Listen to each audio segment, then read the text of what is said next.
बिछ गई लोकसभा चुनाव की बिसात, बढ़ गया सियासी घमासान। केंद्र में किसकी बनेगी सरकार? क्या है राजनीतिक दलों के दावे और क्या है उनकी हकीकत? हर राज्य की चुनावी खबर और जनता के मुद्दे, होगा चुनाव से जुड़ी हर खबर का अपडेट। देश के कोने कोने में मौजूद हमारे संवाददाताओं से देखिए जनादेश हर शाम 6:30 बजे सिर्फ डीडी न्यूज पर। जनादेश के प्रायोजक हैं MDH, बढ़िया है, शुद्ध है। MDH मिर्ची, धनिया, हल्दी, असली मसाले, सच। MDH। केरल वर्मा इस 85 राजा ने इस कंपनी की नाक में दम कर रखा है और साथ ही लोगों को भड़का कर हमारे खिलाफ कर रहा है। किंग कहाँ है? सच बताओ। महल ना रहा तो क्या हो, ये पूरी धरती आपकी है और हम सब आपके साथ हैं। रजासी की सबसे बड़ी ताकत है कुरुचिया जनजाति, जिसे जंगल के बारे में सब कुछ पता है। जीत अभी भी आपकी मुट्ठी में है। उठिए महाराज और रच दीजिए इतिहास। देखिए स्वराज प्रत्येक रविवार प्रातः 9 बजे, पुनः प्रसारण रात 9 बजे, सिर्फ डीडी नेशनल पर। देश का पहला चैनल, देश का अपना चैनल। 565 रियासतें हैं, भौगोलिक रूप से तो ज्यादातर भारत ही जुड़ी हुई। इस तरह आप राजाओं पर दबाव नहीं डाल सकते। किसी एक प्रिंसली स्टेट का अकेले अपनी सुरक्षा कर पाना संभव नहीं। खून का रिश्ता है हमारा, दुनिया की कोई भी ताकत हमें इस तरह बांट नहीं सकती। सरदार द गेम चेंजर हर रविवार प्रातः 11:30 बजे और पुनः प्रसारण रात 10 बजे, सिर्फ डीडी नेशनल पर। देश का पहला चैनल, देश का अपना चैनल। सियासी बिसात पर राजनीति का गुणाभाग, गठबंधन की सियासत, बदलते रिश्ते।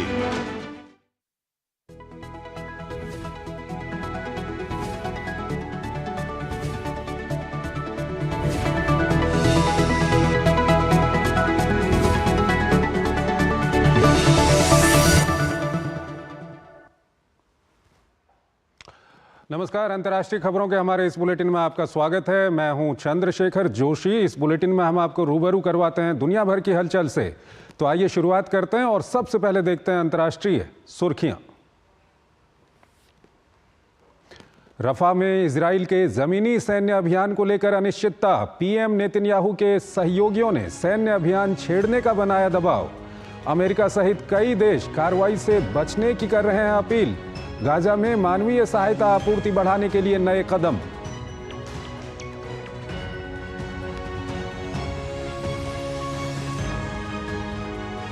विश्व आर्थिक मंच और खाड़ी सहयोग परिषद की बैठकों पर छाया रहा इजराइल हमास संघर्ष का मुद्दा।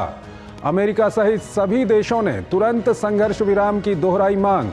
अमेरिकी विदेश मंत्री का हमास से संघर्ष विराम प्रस्ताव मानने का आह्वान।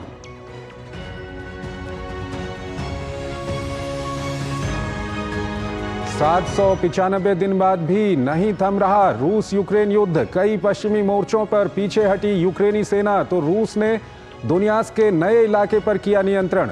रूस ने यूक्रेन के 1 दर्जन से अधिक ड्रोन हमलों को नाकाम करने का किया दावा।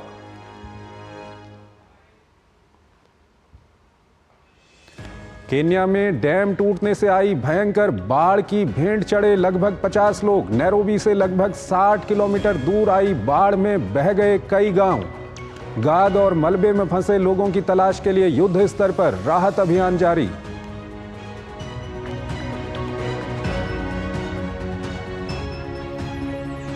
पत्नी पर भ्रष्टाचार के आरोपों के बावजूद पद नहीं छोड़ेंगे स्पेन के प्रधानमंत्री। पत्नी पर लगे आरोपों को बताया विपक्षी दलों की साजिश।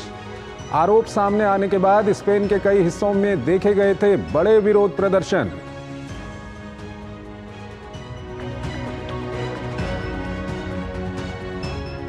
कनाडा के प्रधानमंत्री की मौजूदगी में अलगाववादी नारेबाजी पर भारत नाराज। दिल्ली में तैनात कनाडा के उप उच्चायुक्त को तलब कर जताया विरोध। कहा, दोनों देशों के संबंधों पर पड़ता है ऐसी घटनाओं का प्रभाव।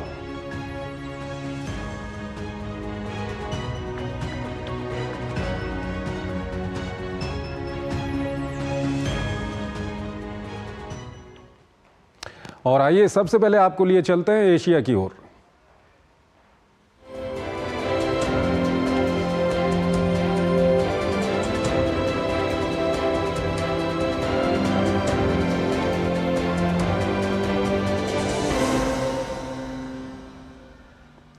इजरायली सेनाओं ने गाजा में कहर बरपाया हुआ है। आतंकी संगठन हमास के ठिकानों को चुन चुनकर निशाना बनाया जा रहा है। वहीं इजराइल पर आंतरिक रूप से गाजा के रफाह में भी सैन्य अभियान शुरू करने के लिए दबाव बढ़ रहा है। इस बीच गाजा में लगातार मानवीय सहायता पहुंचने का सिलसिला जारी है। इजरायली सेना का भी कहना है कि वो गाजा में जाने वाली मानवीय सहायता को और बढ़ाएगा। गाजा में इजराइल का सैन्य अभियान लगातार जारी है। इजरायली सेनाएं हमास के आतंकी ठिकानों को चुन चुन कर निशाना बना रही हैं। गाजा के मिस्र की सीमा से सटे इलाके रफाह में अनिश्चितता ज्यादा है। इजराइल कई दिनों से कहता आ रहा है कि वो इस क्षेत्र में जमीनी सैन्य अभियान शुरू करने जा रहा है। इजराइल का आरोप है कि रफाह हमास के आतंकियों का सुरक्षित ठिकाना बन गया है। वहीं अमेरिका सहित कई देश उसे ऐसा न करने को कह रहे हैं। वैसे रफाह के सैन्य अभियान से पीछे हटना इजरायली प्रधानमंत्री बेंजामिन नेतन्याहू के लिए भी आसान नहीं दिखाई दे रहा। उन्हीं की सरकार के एक मंत्री ने कहा कि इजराइल को रफाह में जमीनी अभियान शुरू कर देना चाहिए। उन्होंने संघर्ष विराम के प्रस्ताव को नकारने की मांग की है। इजराइल के अति दक्षिणपंथी मंत्री का यह बयान बता रहा है कि अगर नेतन्याहू ने संघर्ष विराम का प्रस्ताव मंजूर किया तो उनके सहयोगी साथ छोड़ सकते हैं और सरकार भी गिर सकती है। अगर पीएम नेतन्याहू रफाह पर तुरंत एक्शन का आदेश वापस ले लेते हैं, दक्षिणी इजराइल के नागरिकों की सुरक्षा सुनिश्चित नहीं करते और हमारे बंधक भाई बहनों की घर वापसी सुनिश्चित नहीं करते, तो इस सरकार के बने रहने का कोई मतलब नहीं। प्रधानमंत्री जी, इजरायली लोगों के लिए ये निर्णायक घड़ी है। फैसला आपका होगा। चिंता की बड़ी वजह यह है कि रफाह से गाजा में मिस्र के रास्ते मानवीय सहायता दाखिल होती है। आशंका इस बात की है कि यहाँ कोई बड़ा जमीनी सैन्य अभियान छिड़ा तो इसमें बाधा उत्पन्न हो सकती है। अमेरिका का कहना है कि उसने अपनी चिंताएं इजराइल के सामने रख दी हैं, जिन पर वो विचार करने को तैयार है। इजरायलियों ने उन प्रतिबद्धताओं का पालन शुरू कर दिया है जिनके बारे में राष्ट्रपति बाइडेन ने कहा था। समुद्री मार्ग से सहायता आपूर्ति के लिए घाट का निर्माण हो रहा है। इसके चालू होने में 2-3 सप्ताह लग जाएंगे। गाजा में मानवीय सहायता आपूर्ति बढ़ाने को लेकर इजराइल भी नए कदम उठाने की बात कह रहा है। इजरायली सेना ने गाजा के समुद्र तट पर तेजी से बंद हो रही एक जेटी की तस्वीर साझा की। इसका निर्माण अमेरिकी सेना कर रही है। राष्ट्रपति बाइडेन ने मार्च में इस जेटी के निर्माण की घोषणा की थी, जिससे कि समुद्री रास्ते से गाजा में मानवीय सहायता पहुंचाई जा सके। इजरायली सेना भी कह रही है कि वो गाजा में जाने वाली मानवीय सहायता को और बढ़ाएगा। पिछले कुछ हफ्तों में गाजा को जाने वाली मानवीय सहायता की मात्रा में काफी वृद्धि हुई है। आने वाले दिनों में गाजा को जाने वाली सहायता की मात्रा और भी अधिक बढ़ती रहेगी। भोजन, पानी, चिकित्सा आपूर्ति, आश्रय उपकरण और अन्य सहायता की ये अब तक की सर्वाधिक मात्रा है। सहायता में ये वृद्धि बढ़े हुए प्रयासों का परिणाम है। मानवीय सहायता समुद्र ही नहीं, आकाश से भी पहुंचाने का प्रयास हो रहा है। रविवार को भी गाजा के कई हिस्सों में पैराशूट बांधकर मानवीय सहायता की खेप गिराई गई। अमेरिका और जॉर्डन ने साझा अभियान के तहत हवाई मार्ग से गाजा में मानवीय सहायता आपूर्ति के इस मिशन को अंजाम दिया। दोनों सेनाओं ने बयान में कहा कि जो सहायता गिराई गई उसमें 25,000 से अधिक रेडी टू ईट खाद्य सामग्री की खुराक शामिल है, जिसे उत्तरी गाजा में गिराया गया। वहीं जॉर्डन की सेना ने 13,000 से अधिक खाने की खुराकें गिराई हैं। इस बीच गाजा के राहत अभियान में वर्ल्ड सेंटर किचन की भी वापसी हो गई है। इस महीने इजरायली हमले की चपेट में इसके राहत कर्मी आ गए थे। इस घटना में 7 लोगों की मौत हो गई थी। इसके बाद अमेरिका की इस मानवीय सहायता एजेंसी ने अपने कामकाज को रोक दिया था। गाजा में लोगों को खाना पहुंचाने में इस संस्था ने बड़ी भूमिका निभाई है। अक्टूबर के बाद इसने 43 मिलियन से अधिक खाने की खुराकें वितरित की हैं। और वहीं इजराइल हमास संघर्ष के बीच अंतर्राष्ट्रीय मंचों पर गाजा में मानवीय सहायता का मुद्दा लगातार उठ रहा है। सऊदी अरब में विश्व आर्थिक मंच की बैठक के दौरान भी कई देशों ने इस मुद्दे को उठाया। वहीं खाड़ी सहयोग परिषद और अमेरिका की बैठक में भी इजराइल हमास संघर्ष केंद्रीय मुद्दा रहा। अमेरिका का प्रतिनिधित्व करते हुए विदेश मंत्री एंथनी ब्लिंकन ने संघर्ष विराम और मानवीय सहायता आपूर्ति की जरूरत बताई। पिछले साल अक्टूबर से जारी इजराइल हमास संघर्ष को रोकने और गाजा में तुरंत मानवीय सहायता पहुंचाने का मुद्दा वैश्विक मंचों पर छाया हुआ है। सऊदी अरब में विश्व आर्थिक मंच की बैठक के दौरान भी इसकी बहुत गूंज रही। मिस्र और जॉर्डन सहित कई देशों ने रफाह में इजराइल के प्रस्तावित सैन्य अभियान पर चिंता जताई। मिस्र के पीएम ने याद दिलाया कि रफाह में 2.5 लाख स्थानीय आबादी और 11 लाख लोग ऐसे हैं जो संघर्ष की वजह से उत्तरी और मध्य गाजा से पलायन करके यहां पहुंचे हैं। किसी भी प्रकार का हमला मैं बता नहीं सकता उसका क्या प्रभाव होगा। यहाँ भारी तबाही होगी। इससे पलायन की एक और स्थिति बन सकती है। यहाँ से लोगों को किसी और सुरक्षित ठिकाने की तलाश में भागना पड़ेगा। वहीं जॉर्डन के प्रधानमंत्री ने रफाह में सैन्य अभियान का विरोध तो किया, लेकिन इस पर जोर दिया कि पूरे संघर्ष को ही रोकने पर ध्यान दिया जाए। उन्होंने कहा कि बात सिर्फ रफाह की नहीं, पूरे गाजा में संघर्ष को खत्म करने की है। हमें जिस बात की जरूरत है वो ये कि कोई भी सैन्य अभियान न हो और एक निश्चित संघर्ष विराम हो। हमारा ध्यान दरअसल द्विराष्ट्र समाधान की दिशा में आगे बढ़ने पर होना चाहिए। गाजा संघर्ष का हमेशा के लिए समाधान खोजने पर सऊदी अरब भी जोर दे रहा है। विश्व आर्थिक मंच की बैठक में सऊदी विदेश मंत्री ने कहा कि यह समाधान सभी के हित में है। ये क्षेत्र में सबके हित में है, फिलिस्तीनियों के हित में है, इजरायलियों के हित में है, अंतर्राष्ट्रीय समुदाय के हित में है कि हम इस विवाद को एक बार पूरी तरह हल करने की दिशा में काम करें। रियाद में विश्व आर्थिक मंच ही नहीं, खाड़ी सहयोग परिषद और अमेरिका की बैठक में भी इजराइल हमास संघर्ष केंद्रीय मुद्दा रहा। अमेरिका का प्रतिनिधित्व करते हुए विदेश मंत्री एंटनी ब्लिंकन ने संघर्ष विराम और मानवीय सहायता आपूर्ति की जरूरत बताई। पिछले कुछ सप्ताह में हमने सहायता आपूर्ति में काफी प्रगति देखी है। नए आपूर्ति कॉरिडोर शुरू हुए हैं। गाजा में सहायता की मात्रा बढ़ी है, लेकिन ये काफी नहीं है। खाड़ी सहयोग परिषद के सदस्य देश भी एक ऐसे संघर्ष विराम की वकालत करते दिखे जो स्थायी हो और जिसे तुरंत लागू किया जाए। कतर ने तत्काल युद्ध विराम, सैन्य अभियानों को समाप्त करने, दोनों पक्षों के सभी कैदियों की रिहाई और सभी मानवीय और राहत सहायता प्रदान करने का आह्वान किया है। कूटनीतिक बयान और मेल मुलाकातों से इजराइल हमास संघर्ष रुकेगा या नहीं, इसका जवाब तो आने वाला समय ही देगा। लेकिन इतना तो तय है कि लगातार लंबा होता जा रहा यह संघर्ष दुनिया की बड़ी चिंता का वजह बना हुआ है। और आइए अब अगली खबर की ओर आपको लिए चलते हैं। कनाडा में एक कार्यक्रम के दौरान खालिस्तान से जुड़ी अलगाववादी नारेबाजी पर भारत ने कड़ा विरोध दर्ज कराया है। जिस कार्यक्रम में नारेबाजी हुई उसे कनाडाई प्रधानमंत्री संबोधित कर रहे थे। भारतीय विदेश मंत्रालय ने दिल्ली में तैनात कनाडा के उप उच्चायुक्त को तलब करके इस पर विरोध दर्ज करवाया। कार्यक्रम के दौरान ऐसी आपत्तिजनक हरकत और उसे होते रहने देने पर भारत ने अपनी गहरी चिंता और कड़ा विरोध व्यक्त किया है। विदेश मंत्रालय ने अपने वक्तव्य में कहा कि ये घटना एक बार फिर उस राजनीतिक स्थान को दिखाती है जो अलगाववाद, उग्रवाद और हिंसा को मुहैया कराया जाता रहा है। ये घटनाएं न केवल भारत कनाडा संबंधों को प्रभावित करती हैं, बल्कि इनसे हिंसा और आपराधिकता के माहौल को भी बढ़ावा मिलता है। एक छोटा सा ब्रेक लेते हैं यहाँ पर। मेरे 1 वोट से घर में मुफ्त राशन आया, अब मेरे वोट से और 5 साल तक मिलेगा। ये है मोदी की गारंटी और मेरी गारंटी। कमल का बटन दबाएं, भाजपा को जिताएं। जल्दी करो यार, प्लीज जल्दी। दूसरा कोई मैच है क्या?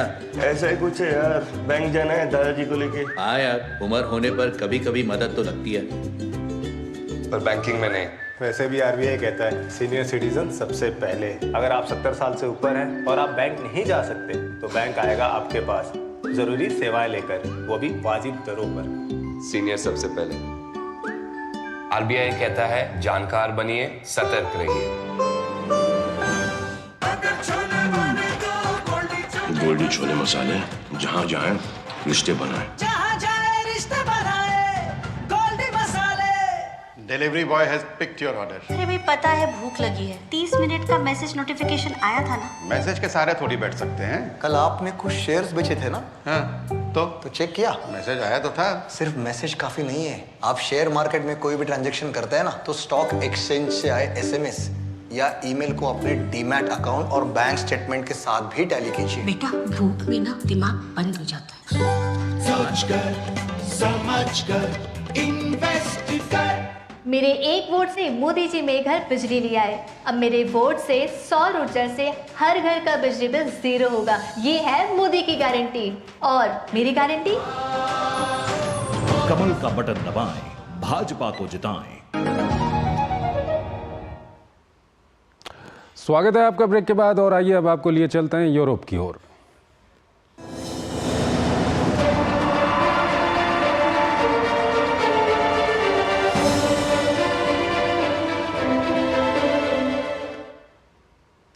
रूस और यूक्रेन के बीच युद्ध लगातार जारी है। रूस अधिकतर मोर्चों पर बढ़त बनाए हुए है। इस बीच यूक्रेन के एक शीर्ष सैन्य अधिकारी ने युद्ध में यूक्रेन के पिछड़ने की स्थिति को स्वीकार किया है। दूसरी ओर यूक्रेन के राष्ट्रपति वोलोदिमीर ज़ेलेंस्की ने यूरोपीय संघ, नाटो समेत पूरे अंतर्राष्ट्रीय समुदाय से मदद की मांग की है। हालांकि पोलैंड से यूक्रेन के लिए अच्छी खबर है। कड़ी मशक्कत के बाद पोलिश प्रदर्शनकारियों ने यूक्रेन के साथ सटी सभी सीमाओं को खोल दिया है। रूस यूक्रेन जंग 795 दिनों के बाद भी थमने का नाम नहीं ले रही है। जहां एक और इस जंग में रूस बढ़त बनाते हुए दिख रहा है, तो वहीं दूसरी ओर यूक्रेनी खेमे के लिए मुश्किलें कम होने का नाम नहीं ले रही हैं। यूक्रेनी सेना के शीर्ष कमांडर कर्नल जनरल अलेक्जेंडर सिस्की ने जंग के मैदान पर सेना की पिछड़ती हुई स्थिति को बयां किया है। गौरतलब है कि रूसी सेना ने यूक्रेन के पश्चिमी छोर पर स्थित 3 गांव में यूक्रेनी सेना को पीछे धकेल दिया है। वहीं यूक्रेन के दूसरे सबसे बड़े शहर खार्किव में रूसी सेना के सैनिकों की बढ़ती संख्या में बढ़त देखी जा रही है। रूसी सेना ने यूक्रेन के डोनेटस्क क्षेत्र से सेमेनिक्वा गांव पर भी कब्जा कर लिया है। दोनों ओर से हवाई और ड्रोन हमले भी जारी हैं। रूसी ड्रोन हमले में यूक्रेन के दक्षिणी शहर माइकोलाइव में एक होटल में आग लग गई। रूस का दावा है कि उन्होंने यूक्रेन की ओर से किए गए 17 ड्रोन हमलों को निष्क्रिय किया। यूक्रेन के राष्ट्रपति ज़ेलेंस्की ने यूरोपीय संघ, नाटो समेत पूरे अंतर्राष्ट्रीय समुदाय से मदद की मांग की है।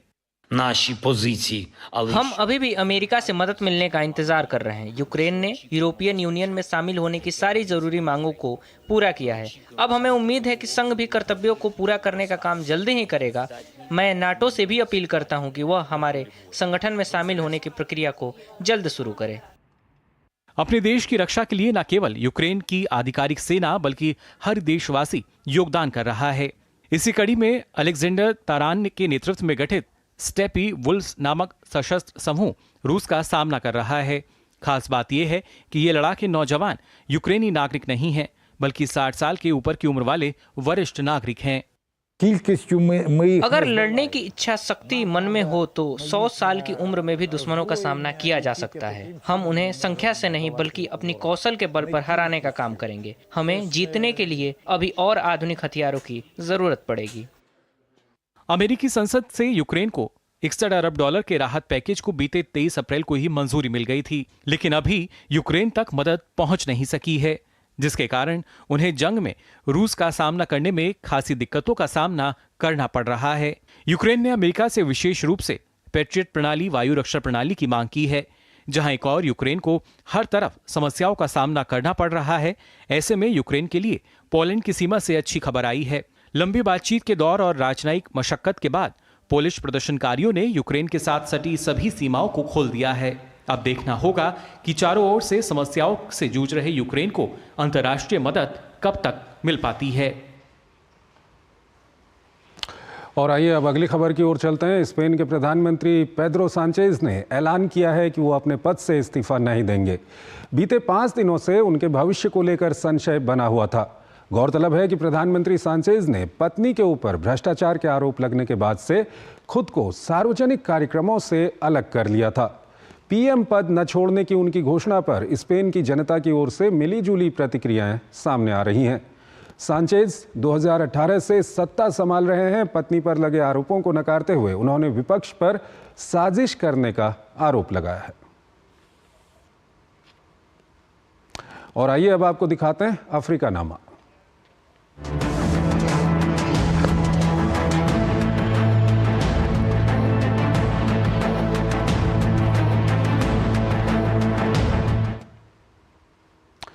मध्य केन्या के माई माहिऊ क्षेत्र में बांध टूटने के बाद आई बाढ़ में लगभग 50 लोग मारे गए हैं। वहीं पुलिस का कहना है कि अभी मरने वालों की संख्या में इजाफा हो सकता है। केन्या रेड क्रॉस ने दुर्घटना में घायल लोगों को अस्पताल पहुंचाया। वहीं राहत बचाव कर्मी बाढ़ में फंसे लोगों को बचाने का काम कर रहे हैं। बचाव दल कई गांवों में जीवित बचे लोगों की तलाश में कीचड़ में छानबीन कर रहे हैं। केन्या में पिछले महीने से लेकर अब तक आई बाढ़ और भारी बारिश के कारण 140 से अधिक लोगों की मौत हो गई है। बाढ़ के कारण 1,30,000 से अधिक लोगों ने पलायन किया है, जिनमें से कई लोगों ने स्कूलों में शरण ली है। पड़ोसी देश तंजानिया और बुरुंडी में भी भारी बारिश हो रही है।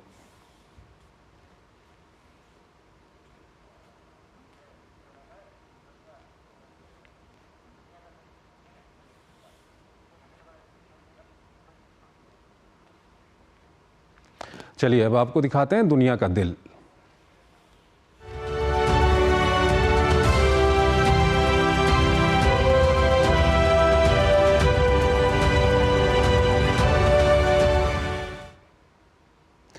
पेरिस में ओलंपिक की तैयारी जोर शोर से चल रही है।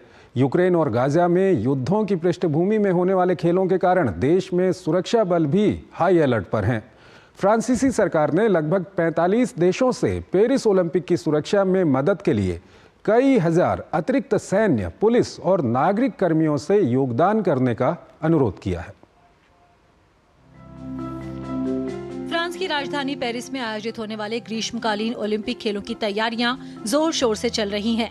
26 जुलाई 2024 को ओलंपिक खेलों के उद्घाटन समारोह से पहले तैयारियों के अंतिम चरण को चिन्हित करने के लिए ओलंपिक मशाल शनिवार की सुबह पीरियस के बंदरगाह से 3 मस्तूल वाले जहाज बेलिम पर सवार होकर फ्रांस के लिए रवाना हुई थी। बेलिम को पहले आधुनिक ओलंपिक के वर्ष 1896 में बनाया गया था। ओलंपिक के लिए फ्रांस के रास्ते में ओलंपिक मशाल रविवार को राजसी कोरिंथ नहर से होकर गुजरी। 11 दिन की यात्रा के बाद ये मशाल 8 मई को दक्षिणी शहर मार्सेल पहुंचेगी, जिसकी स्थापना लगभग 600 ईसा पूर्व फोकेया के यूनानी निवासियों ने की थी। यह एक बड़ी जिम्मेदारी है। हम इसे भूमध्य सागर के पार ले जा रहे हैं। यह 8 मई को मार्सिले पहुंचेगा। हम चाहते हैं कि ओलंपिज्म दुनिया भर के लोगों के बीच शांति और सद्भाव का संदेश भेजे। पेरिस ओलंपिक खेलों के आयोजकों ने शुक्रवार को एथेंस के पैनाथेनिक स्टेडियम में एक समारोह में ये मशाल प्राप्त की, जो कि पहले आधुनिक ओलंपिक खेलों का स्थल था। प्राचीन ओलंपिया में प्रकाश व्यवस्था के बाद 11 दिवसीय ग्रीक रिले लेग की शुरुआत हुई।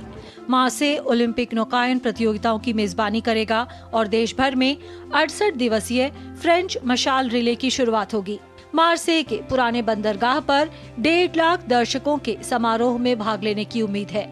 मार्से में अंतिम मशाल वाहक 9 मई को वेलोड्रोम स्टेडियम पहुंचेंगे और रिले 26 जुलाई को पेरिस में सीन नदी के किनारे खेलों के उद्घाटन समारोह के दौरान ओलंपिक मशाल की रोशनी के साथ समाप्त होगी। मैं सुरक्षा की गारंटी दे सकता हूं, क्योंकि हमारा देश एथलीटों, दर्शकों और सभी प्रतिमंडलों की सुरक्षा के लिए सुरक्षा की एक अभूतपूर्व प्रणाली बनाने के लिए कई वर्षों से काम कर रहा है। उद्घाटन समारोह में दुनिया भर के एथलीटों को लेकर 160 नावें एफिल टावर की ओर 6 किलोमीटर का रास्ता तय करेंगी। यह एक आश्चर्यजनक दृश्य प्रस्तुत करेगा।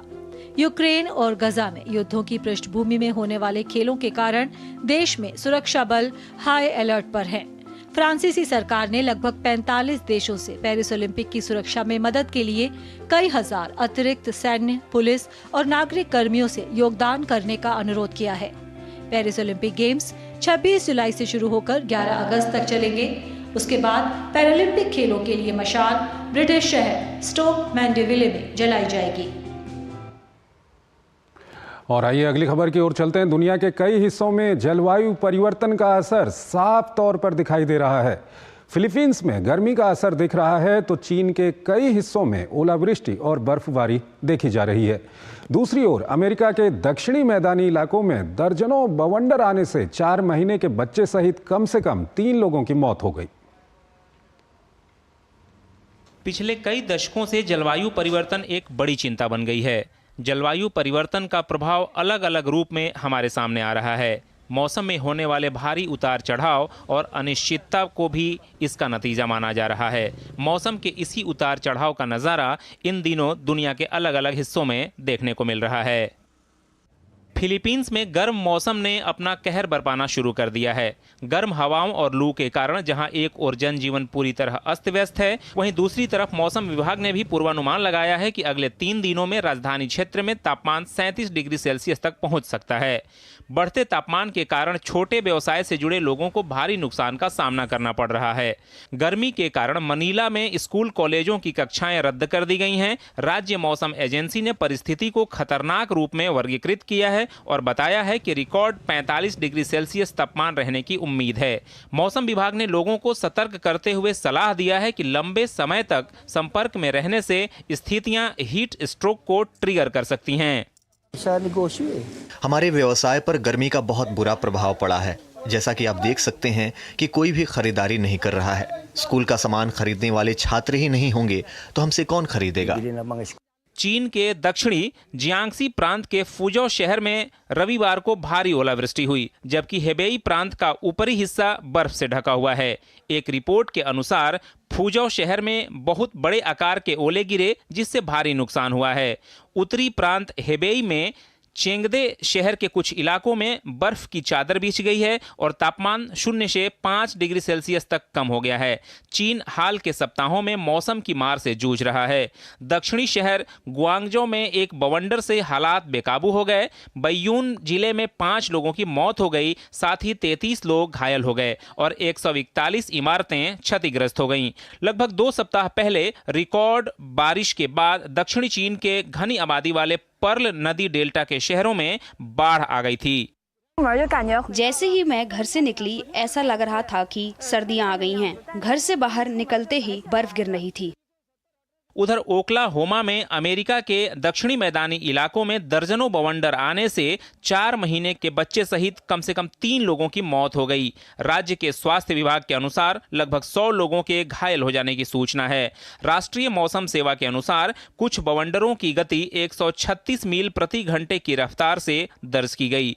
एक रिपोर्ट के अनुसार टेक्सास से मिसौरी तक आए तूफान में कुछ ही घंटों में कुछ स्थानों पर 7 इंच तक बारिश हुई। होंडनविले और मैरिएटा शहर भी बुरी तरह क्षतिग्रस्त हो गए। राज्य के गवर्नर केविन स्टीट ने भी शहर का दौरा किया और कहा कि वहां पर हुई क्षति उनके 6 साल के कार्यकाल में सबसे बुरी क्षति है।